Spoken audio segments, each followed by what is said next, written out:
child, that your skin can bring you so much pain. Now I hear you say, you got the best of both ways. Won't you come and take a walk in my shoes and tell me if you take my place? Undercover of my skin, I've heard all your names. If it's all the same, I'll keep on walking. We're back for segment 2 of the Nike On Air special series. Welcome back, Moose. Thank you. I'm excited to chat again. I know we've had some good feedback through the week about getting this peek behind the curtain. A lot of people envious of the opportunities that you were afforded. A few people firing up over your antics at the soccer, but few people happy to hear your voice on here, mate. Few people happy that Zach has been moved to the front line. He's off the bench. He's getting a run, and the people are loving it. Well, I'm a background guy, mate. I know. Like one of those extras that just blend into the background. No, you're doing well. This week, we're talking about the other theme that was featured over in Paris, which was air. Mm-hmm. And I know when we got the briefing document, there was some information about where Nike was placing air, and it was, their line was athletes win on Nike Air, the winning ingredient from track to the court to the pitch, which is evident, like as you've seen over there, like they are dominating in this space. But the air, like we know of Nike Air, but like what is air and how is it different from what we see in lifestyle shoes now to running shoes?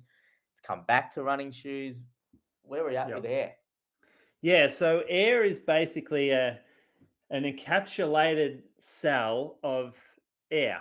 So the idea is that it's sort of high, it's like a air that's been packed into this little cell, and when we put load on it, it provides a cushioned experience because it's soft. Now, it first got used years ago. I reckon it was maybe 80s, perhaps, that Nike first started using air. Guy came along with an idea, a concept. He got knocked back by a ton of companies. Nike took it on, put it in the shoe, and then Phil Knight went out for a run in it and came back, reported back and said, I think there's something in this, like this air product. This is good. And so it's been a mainstay in Nike shoes for such a long time. You can still see it a lot in the lifestyle range. Like we know that the Air Max series is super popular. We've got like the Vapor Max, which is like a full midsole of air, like a big bubble. It's in a lot of the air lifestyle product. But it has been in running shoes also for such a long time, but it's slightly different product in running shoes. So it's not just full air. It actually has these tensile fibers that sit inside the bag or the unit. I think they really differentiate now. The bags are referred to the non-performance airbags that we find in like the lifestyle product, whereas the Zoom, they call them Air Zoom units, which are the ones that we find in the running shoes, especially. But now it's across a lot of their range, like basketball and soccer as well. But yeah, so these little tensile units, they've got the capacity to sort of take load and return load. And you can really see it in the Alpha Fly. Like that's the first time we've seen that exposed airbag in a running shoe for a very long time. And everyone sort of pushes on the bag just to sort of see what happens. And you can see these little fibers inside these little columns, and they compress down. And then when you let the bag go, take the pressure off, they pop back. And so the idea is that they return a lot of energy. And they're very resilient. Like they don't compress anywhere like a foam compresses. So you can sort of pound them and pound them and pound them. And at the end of your run, they're not feeling flat and dead and smashed up like a foam could be. So yeah, we've seen them, like, you know, we have customers who come in the store and say, I wear the Nike Zoom. And it's similar in terms of ASICs when someone comes in and says, I use an ASICS gel. because it's referring to the cushion system or some feature of cushioning within the shoe. And what we've seen from ASICS is it always used to be a physical like visual component, is that you would see gel on the shoe and you'd go, that's an ASICS gel, something or other. But for Nike, because they don't expose the bag, all you have is the name of the shoe with a little bit of writing on the shoe saying Zoom. You didn't quite get like the same sort of like identity as with ASICS, but people still knew it as the Nike Air Zoom Pegasus, the Nike Air Zoom Vomero, Zoom Structure. Back in the day, it was the Zoom Equilon, the Zoom. What was another one back then? We had the Zoom Elite. So there was actually a lot of models that have Zoom, but we just didn't see it. So that's what Air Zoom is, and it's been refined. And actually, like, if we've got an interview with Kathy Gomez later on, and she explains in detail how intricate the differences are of different Air units in the different models of shoe, depending on their purpose.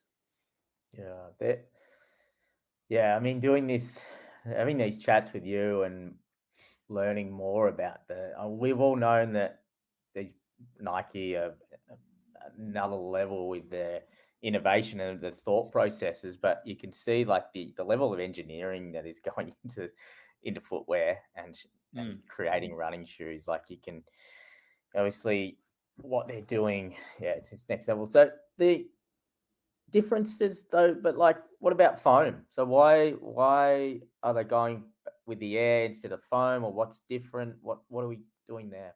Well, I actually asked that question with Kathy later. She answers it pretty well, is that it's not so much like one or the other. It's more about how you combine the two together to give an optimal result. And so making a shoe purely of Zoom Air might result in a really slappy, heavy kind of experience. Whereas if you make a shoe purely of foam, there's a potential you end up with something that's quite sloppy and spongy and not quite responsive. So it's finding how you optimize each particular material to get what you want from it. So do you want a shoe that's very cushioned and stable? You might use a certain shape, and they can tweak foams, and they can tweak Zoom bags just like they can tweak foam. So in order to get a firmer, more responsive feel from a Zoom bag, they can increase the pressure in the bag. They can change the shape, the thickness, because if you're putting a lot more load into that Zoom bag, it needs to be tougher and firmer.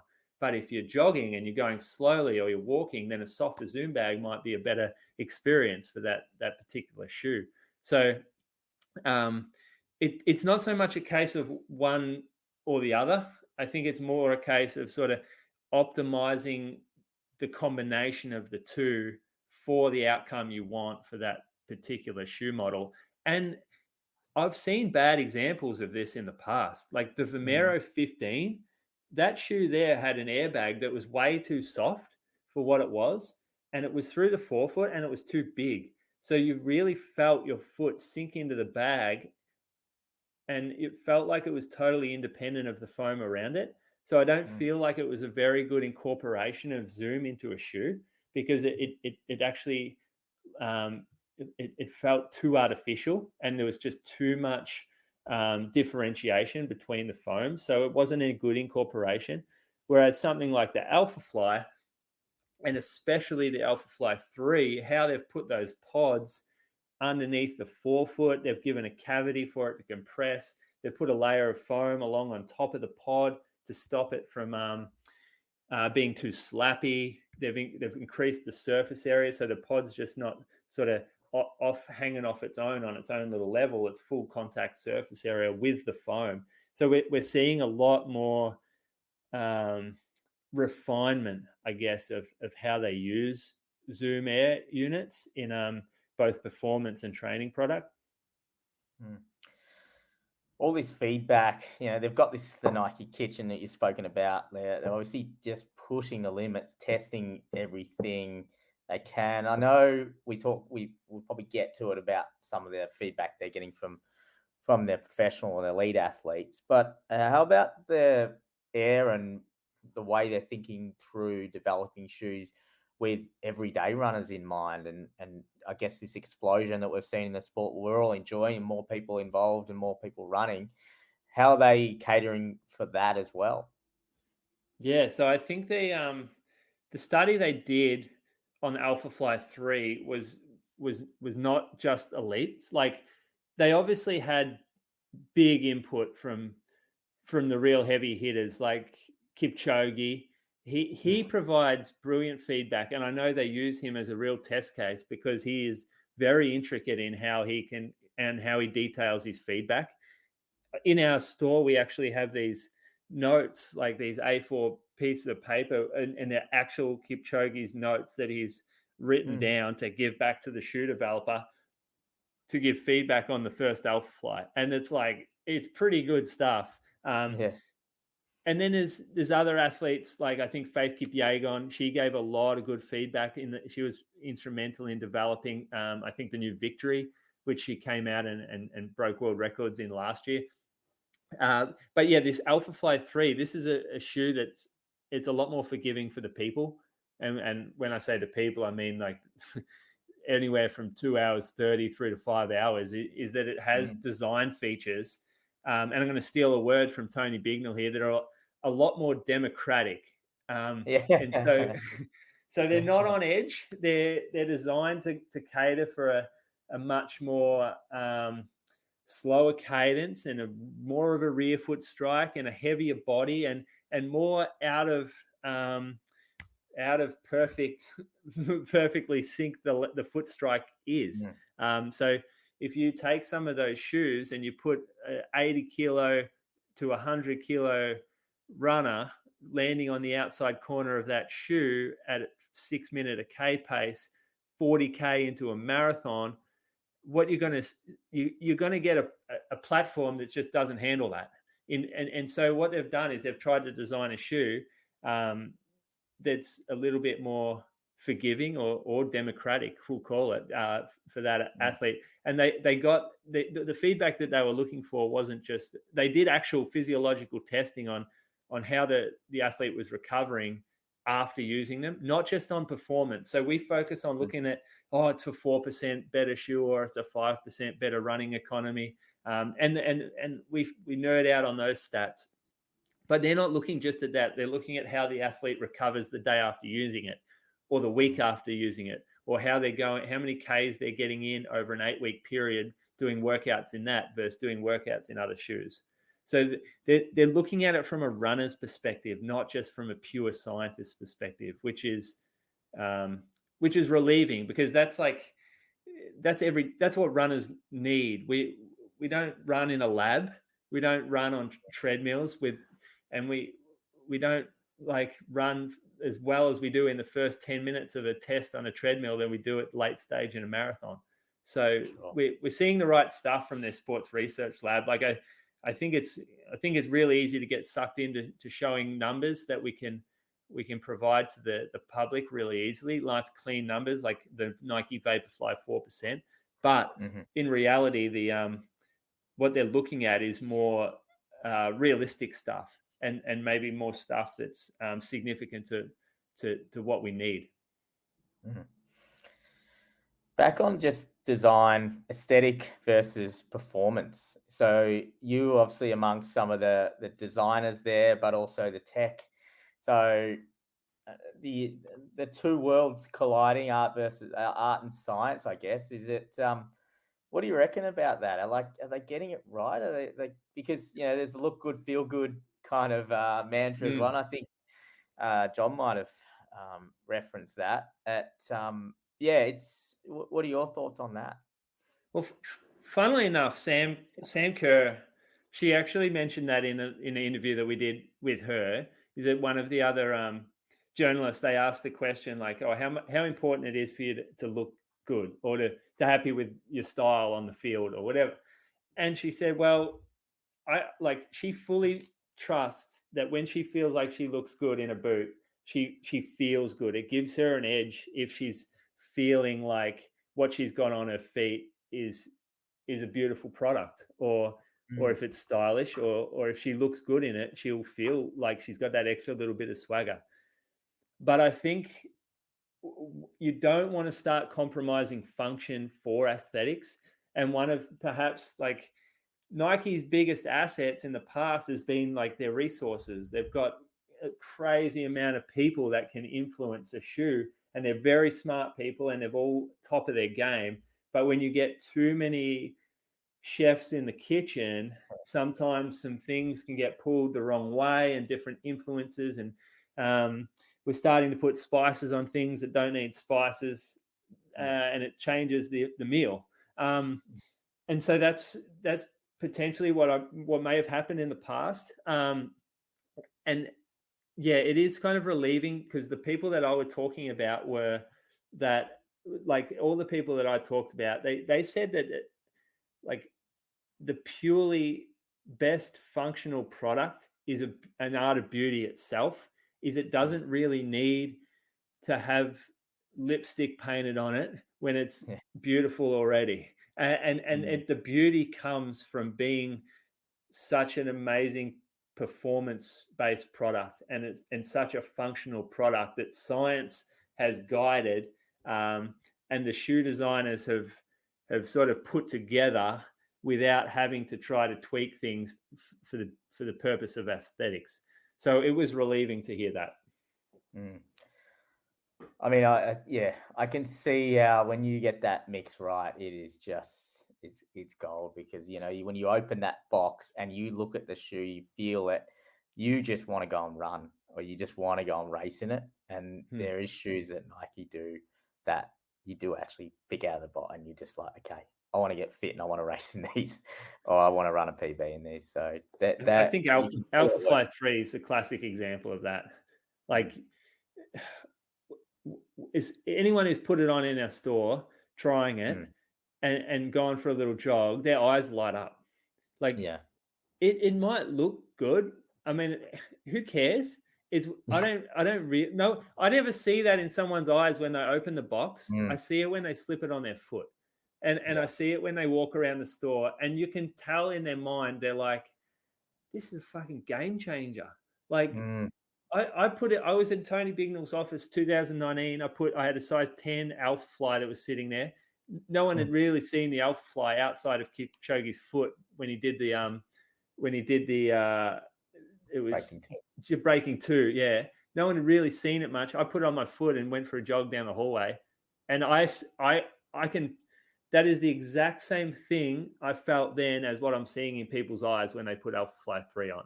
It is inspiring. You can just tell they're just like tweaking their marathon time down in their head. They're like, this is 10 seconds a K right here. Like, I'm booking that race. I am moving well already. And I mean, I got it with Alpha Fly 3 just as I did with Alpha 1.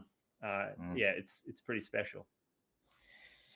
Hey, you had a chat with Elliott, and we'll get to it a little bit later. We'll play the full chat. It was a pretty good, like a really kind of raw. I guess you've known Elliott for a while now, so you're on that level where you can really dig into the details. But something you touched on, and we could probably chat a little bit about it now, but just the feedback that they're getting from the athletes, and I guess the mix of shoes and how different athletes are responding, or finding that they want to go with an Alpha over a Victor, over a Vapor or whatever.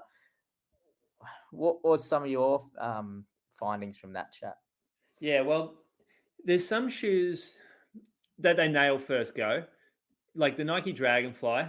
Like, that shoe they nailed first go, and I don't think anybody had a bad experience in that shoe. That, like, it was just incredible how much it dominated the spike market all around the world, and you would see it on other athletes from other brands, even though they weren't sponsored by them. They would blank it out, and that was the shoe they were choosing. And it's dominated since it first came out, and they used the prototypes 2019 as well. So it's been 5 years basically of just absolutely owning the market and owning the front end of races. So that didn't need a lot. That took on a couple of new tweaks, mainly just a little bit in the spike placement. We're going to see a bigger move on that later in the year or next year, I think, which Elliott he kind of alludes to. But something like the Victory came out. It was the first time they'd plugged a zoom unit in a spike. Yeah, and look, to be honest, sales weren't great in the store, and we even saw athletes like Stewie wearing Dragonfly. We saw Jakob wearing Dragonfly a bit lower down. A lot of athletes who the shoe was kind of aimed at weren't wearing it that much in the races, and so when you're seeing that as a runner yourself, you start to think, oh, maybe that's not quite at the level we want it. But this new Victory, is I wish I was still racing on the track, because that's the shoe of my favorite shoe of the entire event, the new Victory. Wow. Okay. Yeah, and I don't even run milers. Like, I won't even run in the shoe, but I picked that up and I thought, this thing is a work of art. Like, how the changes they made, the shoe just looks so much smoother, just looks so much more comfortable. Underfoot, it looks a little bit more, we'll call it democratic again. It looks like you can run with, like, you don't have to be that exact in your foot strike. So for me, Victory 2 was a big update. And I know that, like, Faith Kipyegon, she was wearing the Dragonfly a lot more than the Victory back when before the prototypes were made for her. And then she switched to Victory 2 and she broke those world records that she did. And then there was another world record broken last year in the Victory. I don't know which one it was, but I think it was 1,500 and 5K in the Victory, 3 world records down. And so that got a major update. And how that shoe actually changed as well is really cool, is looking at the airbag. It's designed to turn the corner with speed. So it's designed to give more stability for an athlete to come off the bend hard and not be worried about what's going on under their foot. So I thought that was a change that the athletes had delivered back to the design team and said, hey, this isn't great. I need to be more confident turning the bend. And we got the changes have come out of that, and it's clearly successful because we're seeing it break those records and we're seeing the athletes using it a lot more.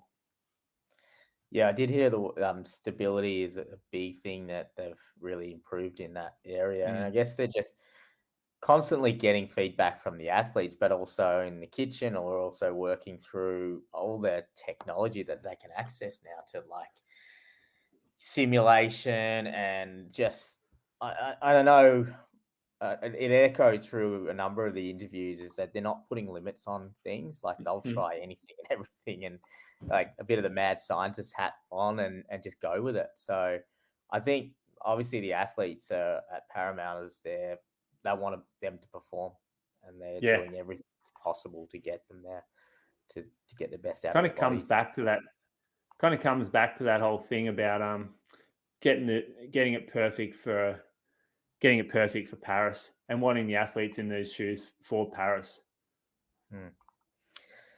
Hey, Pegasus 41 and the Pegasus Premium. Yeah, these are Pegasus, obviously a legacy, like a iconic shoe.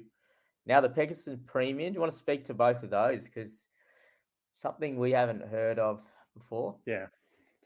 So Pegasus, I think if you listen to Shoe Geeks, you'd know that we're not the biggest fans of the Peg 40. We've found it a bit slappy, a little bit lifeless. The fit's not ideal. It feels like a cheap shoe at the moment, and we don't think it really competes with other shoes that it sits next to or around it. But this new model, the Pegasus 41, it almost looks like a bit of an overhaul. It's no longer slappy. They changed their foam. They're using Nike React X now. And so React X is the softer, more compliant foam. So it shouldn't be slappy anymore. It should be a bit more soft and spongy. There's obviously a zoom bag in the shoe. That's like part of the heritage of Peg. So you've got zoom bags in there. And it just looks like, if you see this was originally designed to come out with a totally different design. So in the previous design, the sidewalls had these big concaves in them, like big splits. But funnily enough, Mark Parker, the last CEO, when it got down to the very last stages of putting that shoe into production, he came in and he said, no, we're not, like, this isn't what we want. I want you to can it. I want you to change the shoe. And so they had to, like, we had orders that were placed early for this model that got delayed a couple of months because they had to redesign the shoe. So they've changed it. You've got a nice, much like, and this is something we harp on a lot, is these unstable sidewalls. So I reckon big ups to Mark Parker there, because he got that right. Because now we're seeing in the new version, we have this more bulbous shape underfoot. So it's a lot more stable. And when you soften a shoe by putting that React X in, you have to introduce some degree of stability to stabilize the foot. Otherwise, you're adding instability through softness and you're cutting sidewalls out. It's a bit of a recipe for disaster. And I don't think that accommodates that bigger athlete. Like we've sort of chatted about during these last two episodes, is you need to make the shoe more, I'm going to say it again, democratic for the user. It's my new favorite word in shoes. And so that's what Peg 41 will come out in. It comes out in June 5, I think the release date is. So you keep an eye on that. Yeah. And then Peg Premium it's a different shoe. We've never seen it before. They've put a full-length Zoom bag sandwiched between two foams. And the Zoom bag, it isn't just a flat, straight, horizontal bag, which could often be pretty slappy. This is the first time they've been able to shape a Zoom bag to almost like a plate. So it's higher at the back and they're shaping it down towards the forefoot and on a bit of an angle. And so it's a very propulsive type Zoom bag. And we've seen Zoom bags work in shoes before, like Alpha 3 is the clearest, best example of that. I haven't run in the shoe. I got it on my foot just, but I didn't run in it. So I can't fully tell you, but it did feel a little bit more stable than it looks.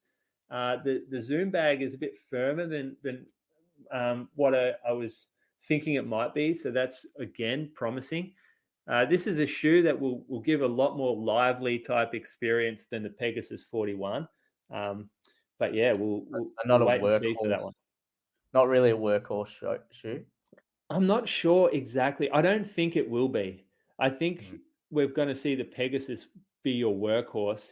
And perhaps if you're on very stable surface, then the Peg Premium, like more on like a smooth concrete, rather than sort of running through any type of dirt or trail or off camber, that kind of thing. You're going to need a pretty stable surface for it.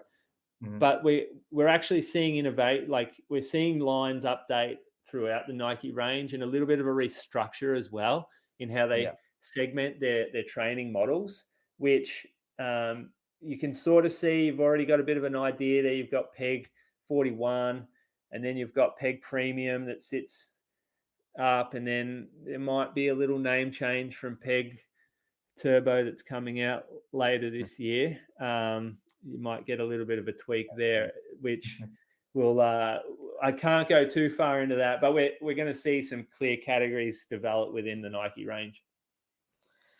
Yeah, because I think, shoes, I mean, you've always had fun with shoes, and more runners are getting into knowing the different opportunities they have and different shoes they can wear for different runs, and having like a Peg Premium in your sort of suite as to like, okay, I'm going to bring this out today for a bit of fun. I know this is going to suit this run.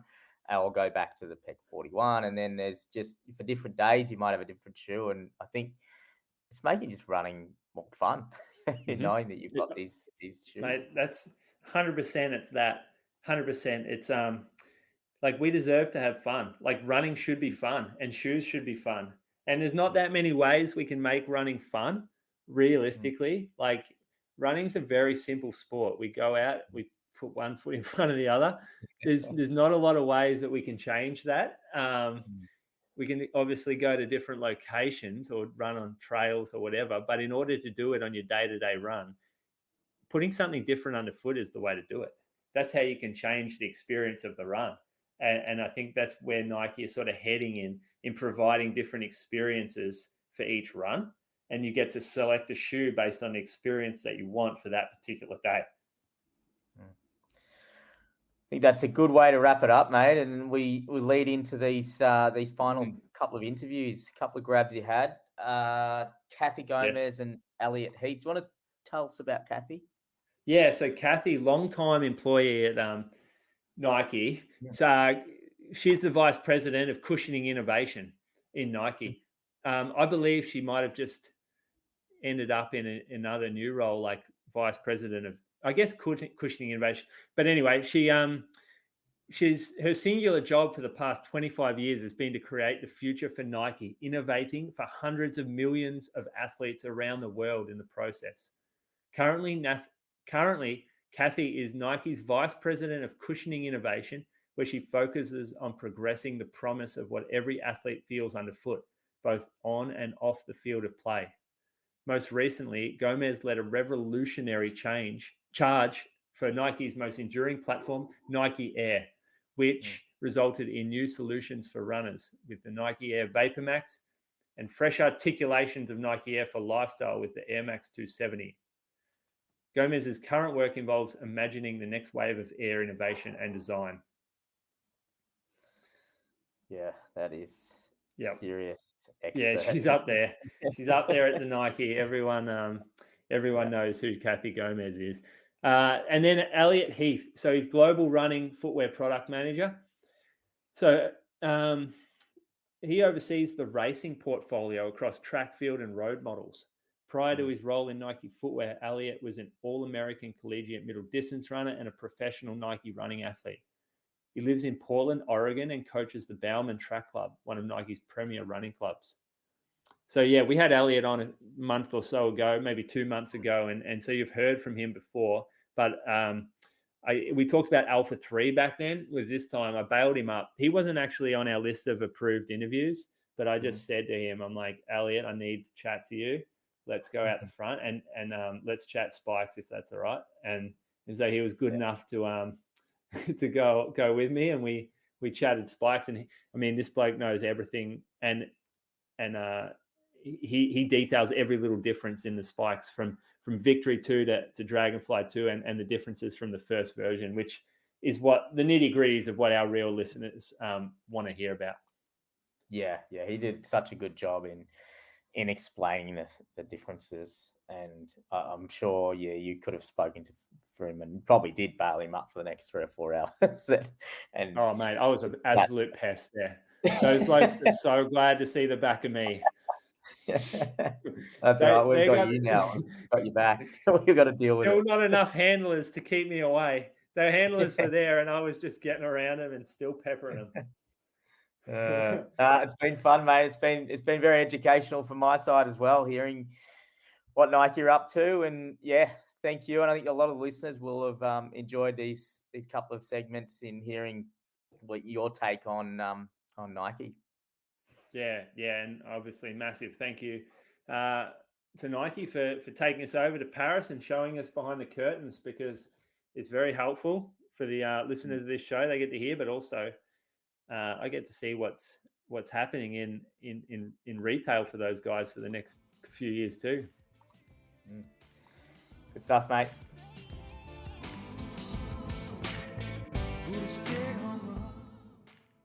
The main thing that I'm really curious to ask you about is, for a lot of like recreational and professional athletes as well, style is just as important as performance. Obviously Nike is so big on innovation, but also you make cool stuff that people want to wear.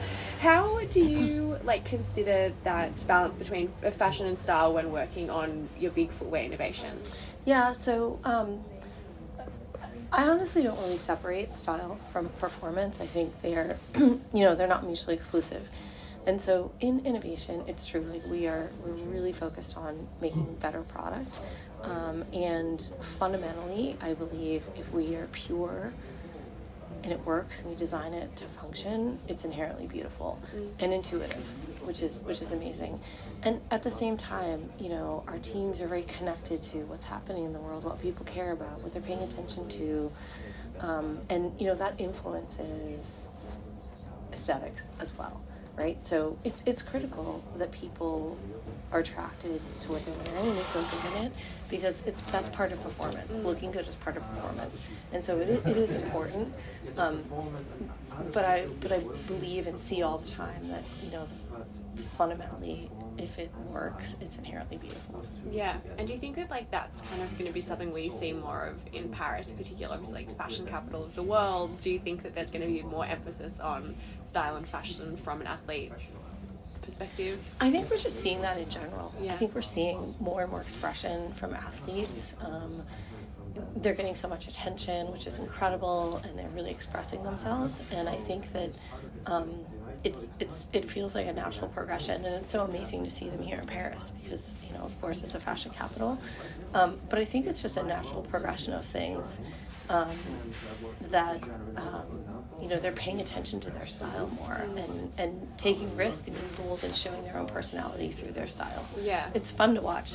It's amazing. It's really fun. Yeah. And so I guess like for the designers, you know, it's obviously a big part of Nike's like listening to athletes. Is that something that comes up a little bit as well? It does come up, and again, it's important to understand like what they care about for us, you know, on their bodies. But we have to understand them as humans, you know, what they listen to, what they eat for breakfast, you know, what they like, what they don't like, and you know, style always comes up. Textures, colors, and so that's always been a part of the conversation. And you know, apply it thoughtfully so that it feels really meaningful to them. I think it's all part of helping them perform better. Yeah, amazing. Yeah. Thanks so much. Yeah, sure. I'll hand over. Yeah, Yep. maybe a bit more nerdy. Okay, great. Let's nerd out. So the big innovation in footwear is foam. Over the last 5 years, it's like an arms war. Who can get the best foam?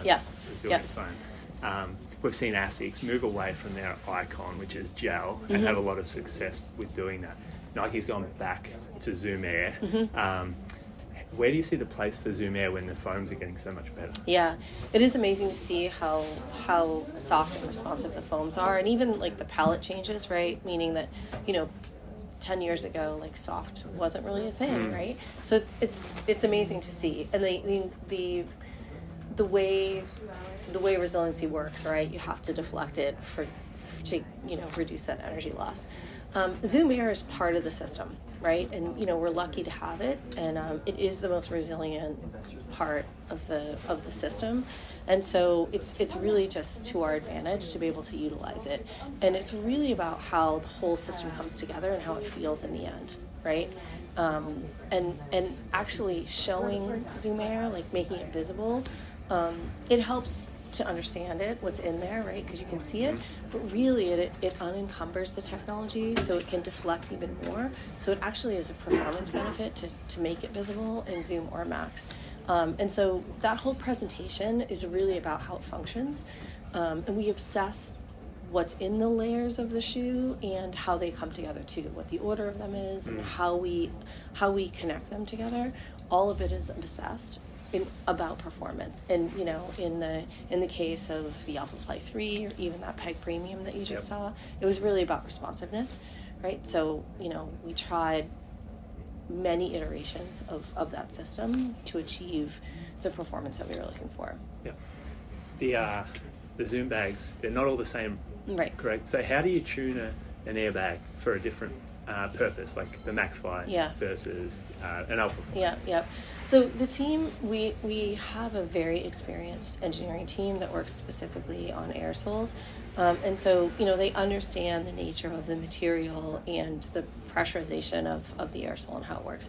They're highly engineered, they're highly technical, because it's kind of a delicate system, because pressurized and you know, if you're going to pressurize something, it's going to want to become a ball, so they have to engineer it to the shape that they need for performance. So they think about you know, whether it's stability in that Zoom basketball shoe or energy loss reducing energy loss in the Alpha Fly 3. They're going to tune those air soles to perform for those movements that the athlete needs, and so they can change the material on the outside, right, that encapsulates the TPU. They can change the height of the fabric. They can change the pressure of the air sole, and then they even can change like the way the seam is in the air sole of the two pieces coming together. Yeah. And they can engineer it and manipulate it so that it provides some function, whether it's stability or even more resiliency. So it's really a game of like millimeters, to be honest. And an obsession about like every little bit of it matters. And because of the tools that we use, they can really understand deeply like what's happening in there. They use simulation engineering to simulate impact so that they can see how the air soles are going to perform, and they can try different iterations of it so they can iterate quickly and very precisely. Yeah. Okay. Just on that, why doesn't the Dragonfly 2 have an airbag? That's a good question. Well, I think that putting an air sole in a spike was kind of a remarkable thing in the first place, and it was one of those things that like instantly worked. It was pretty unbelievable actually, because we sort of were building the Alphafly prototypes, and we just sort of tried it and threw it in a track spike just as almost like, oh, imagine this. And we made some, and athletes wore it and instantly fell in love with it. Didn't want to give it back. I know we say that a lot, but it's true. I watched it happen. It was incredible, and like they were PRing it almost instantly, and because it was a whole new experience for them, right? To have some protection underfoot and cushion from a spike was really amazing.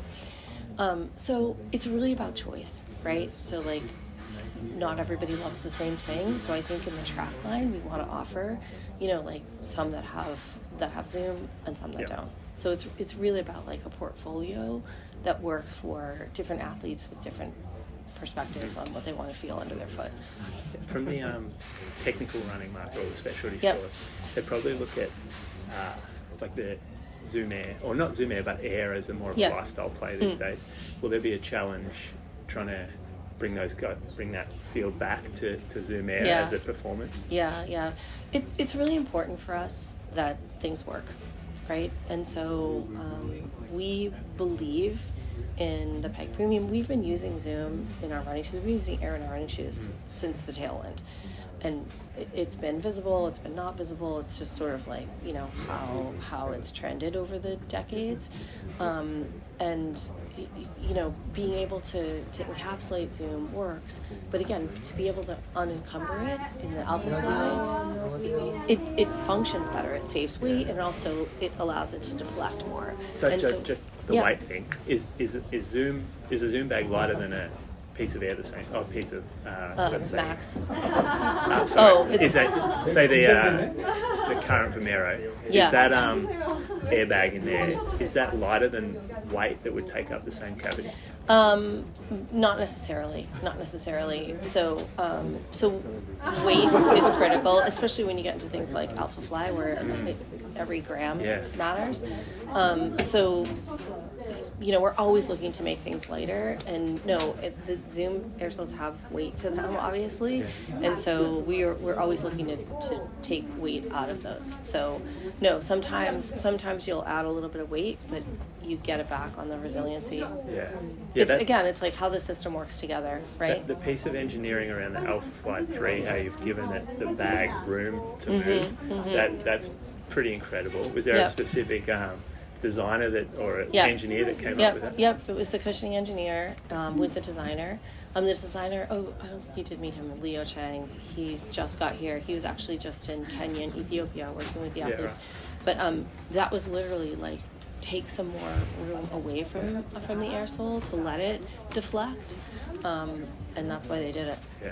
That's pretty special. It is. It's pretty cool. Going forward, do you feel like Nike's limited by its attachment to air, or is there an opportunity? I don't think we're limited at all, because we care so much about performance, and we obsess it, and so we're going to do what works, and we'll continue to evolve air, and it continues to work, and we also look at other things, right? And it's about those individual technologies, and it's also about how we combine them together. So I don't see a limitation at all. I see a great future, and I also see we're super open to other materials or technologies that we can figure out. what is on the horizon for foam? Like we've seen ZoomX came out and changed the running world. Is there the next ZoomX? Yeah, so I mean, we're always looking for, again, like reducing weight, better performance, right? And so we're looking at now, like, hey, how can we bring that same kind of performance to lateral sports or in other configurations? Can we make it lighter? Can we make it more resilient? Can we make it easier? Can we make it more sustainable? We look at all of those factors and aim to improve. And we're always looking at, within other industries, where else can we find materials? I do think there's a lot of value in thinking about how the system comes together, right? Yeah. And how do you make that foam work even better, maybe with a different kind of componentry, right? Yeah. So maybe it's not just about that material; it's about how you put it together. Yeah. And do you have prototypes or foams out there that just aren't commercial yet? Like, and that's been the challenge. Like, they're sitting there and they're magic, but you haven't found a way to commercialize. We always do. Yeah. We always have lots of things we can't make yet. Yeah. And that's okay. That's part of the innovation process, right? Like, for some reason, we just keep coming back to it, and maybe we'll be able to figure it out along the way. Yeah. Cool. Thanks. Yeah. Thank you. Yeah. Sorry. It's really nice to talk to you both. Yeah, you too. Yeah. You just want me to get into it? Are you good? Yeah, let's do it. All right, I'm sitting here outside the Nike venue with Elliott Heath. Are you a senior product manager? Is that your title? Yeah, Senior I think so. product? I'm one of the product managers for the Nike running team.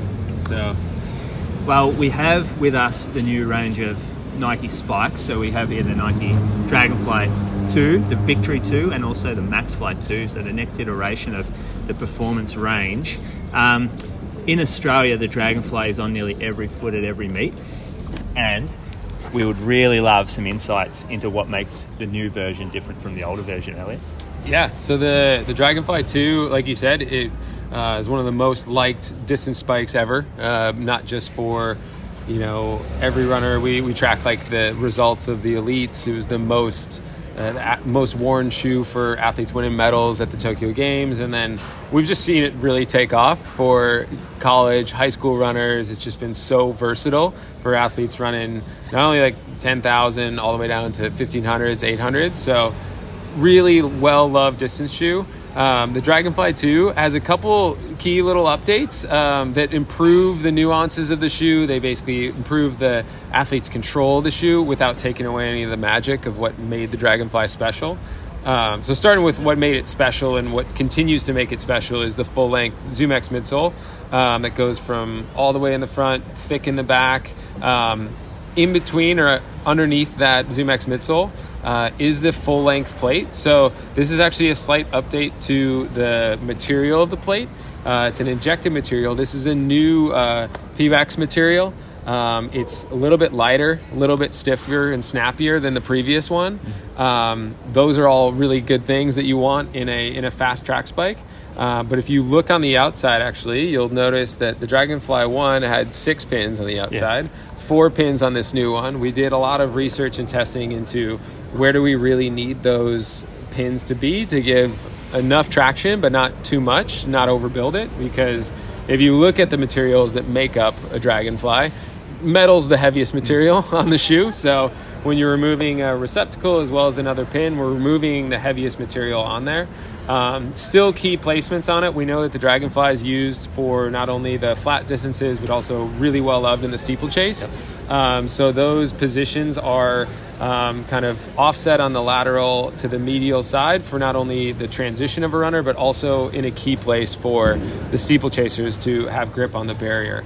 On top of that, if we look at the upper of the Dragonfly 2, it actually has a little bit of update to the reinforcement or the amount of materials containing the heel. Containment on some of these slightly thicker track spikes is a really important thing to kind of engage the engine of the shoe underneath. And so, this offers a little bit more security to the heel, ultimately making it fit snugger, more confident around the turns, and on the straightaways. If you look at the material of the rest of the upper, it's an engineered mesh material, slightly softer and more conforming yarns. So again, the Dragonfly is predominantly used as a long distance spike. if someone describes it as a sock-like fit, both in terms of its softness and its conforming nature, that's the ultimate goal. And so that slight changes of yarns, as well as the new engineering areas, or the zonal engineering, gives breathability in some areas, but just a conforming fit overall to basically remove any opportunity of blisters and have it be super comfortable and just disappear on the foot. The Dragonfly 2 Elite, we've seen that sort of mentioned. Is that coming to market soon too? And what's the difference? Yeah, so we'll talk more about what's coming with the Dragonfly in the future, but the Dragonfly 2 is going to be the shoe that really everyone can have a ton of confidence in. If they love the Dragonfly 1, the Dragonfly 2 is going to be all of that and just a little bit better in terms of stability and energy return. And as we go further into the summer in the coming years, we'll talk about more where the Dragonfly is headed. In the past, we've seen a lot of even middle distance runners prefer the Dragonfly over the Victory. Yes. However, the new Victory looks totally different, looks reimagined. Are you finding that the athletes that you've been testing it with have preferred the Victory over the Dragonfly for the shorter events? Yeah, so of these spikes and everything, I hate to play favorites, but actually in terms of the updates and kind of the revolutionary nature of all the spikes, the Victory is one that you can point to and pretty easily see, as well as if you get it on your foot, feel the big differences.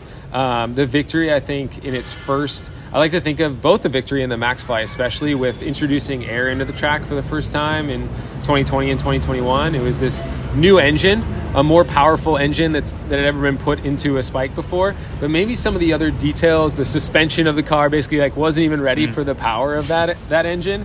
And so when you look at the Victory, I think there were some athletes that loved it. If they loved a spike that really kept them on their toes, almost made them have that decision of I'm either on my toes or on my heel, that's the athlete that loved the Victory before. I think that athlete's going to love the new Victory, but all of those athletes that maybe struggled with that a little bit more, wanted a little bit more transition and a little bit more containment in the upper, are going to love the updates to the Victory too.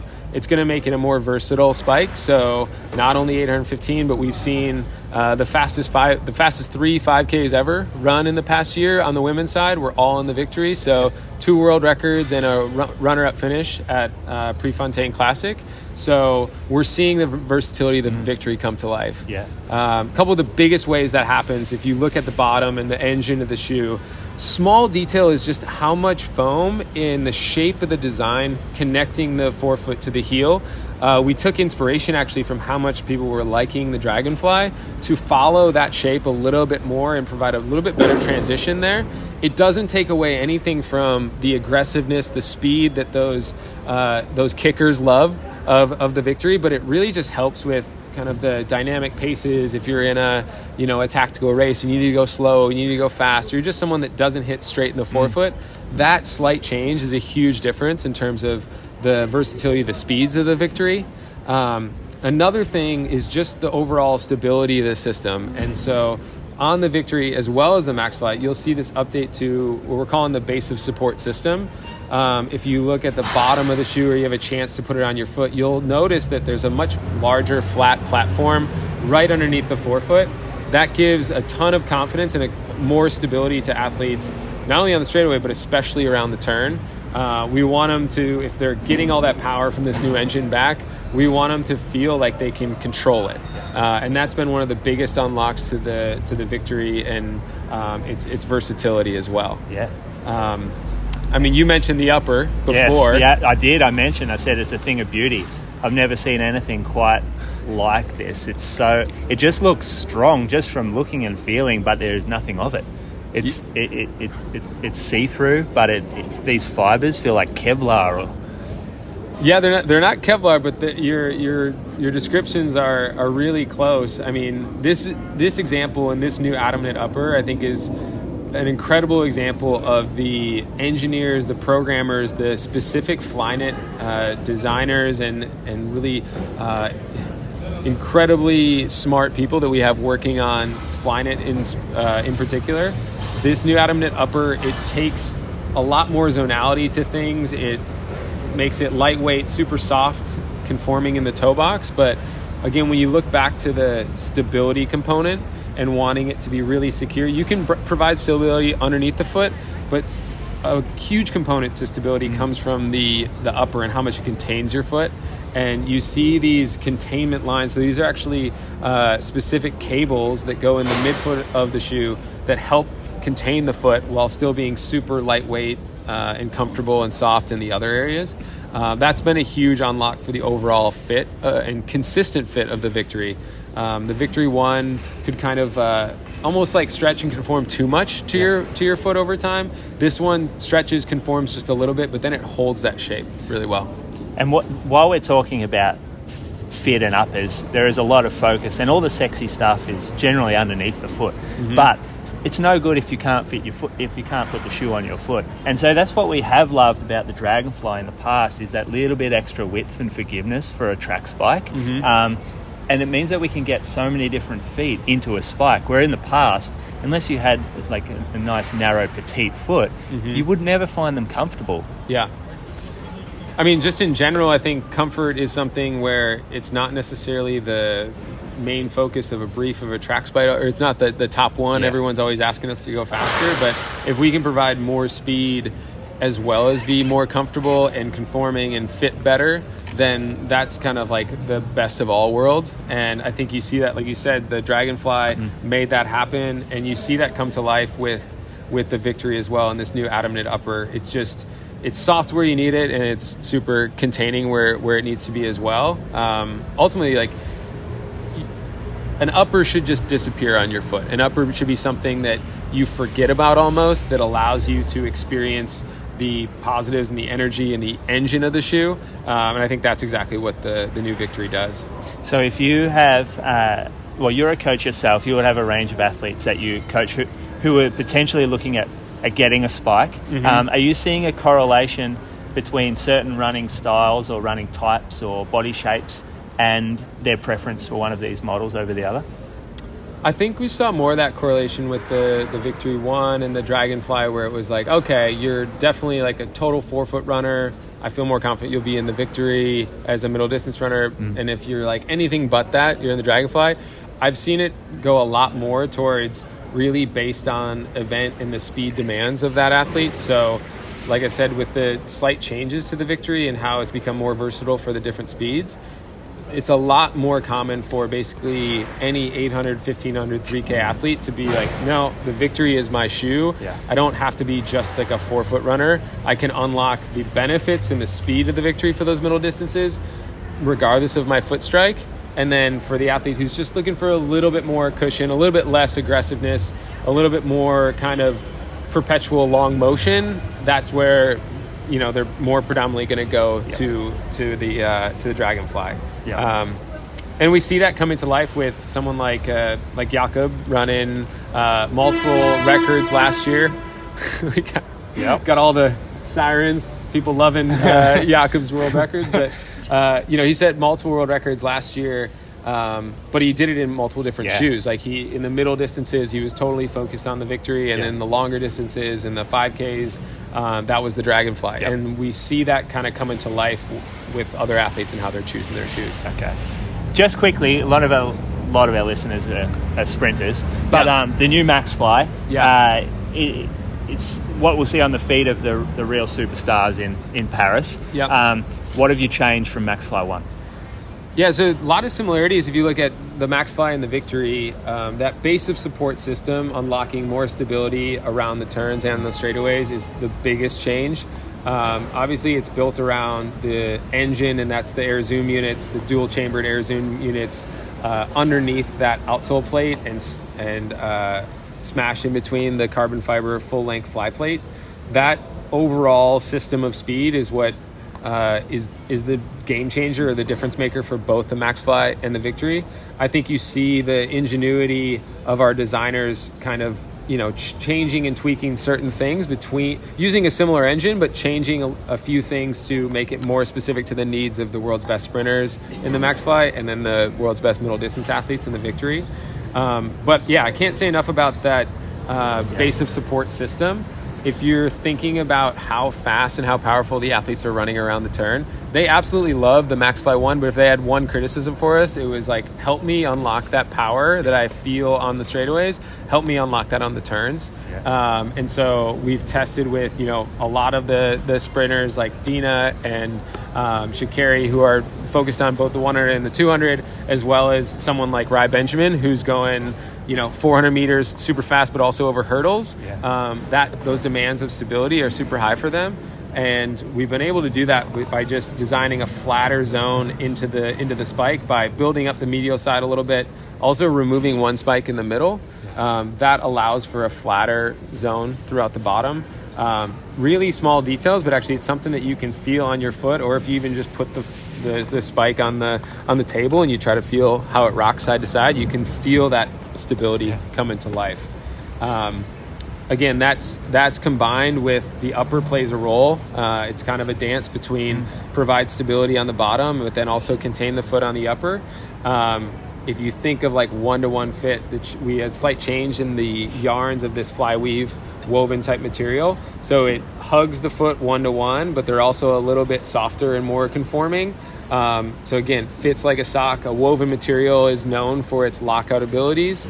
Seatbelts are made out of like woven materials, so it's try to conform, but also kind of like constrict you and not make sure that you're not moving or stretching too much in it. So that's what you see in the MaxFly. Beautiful selection of shoes. Colorways are fire. So this will be Olympic colorway, will it, or will this be? I think you'll see something different as we go throughout the year. This is actually cool. It's called our Blueprint Pack. It's kind of a version of the prototype pack. So like we've had our proto colorways for a long time, and this is a special version of that that reaches back further in Nike's history. The Blueprint, and you see like the dotted on swooshes play into, actually, like Bowerman was totally obsessed with the weight of shoes, and he would actually bring a scale around to all the different meetings and really hold people accountable. We do that now as part of our teams as well, as making sure that if a material is going on there, it has special use.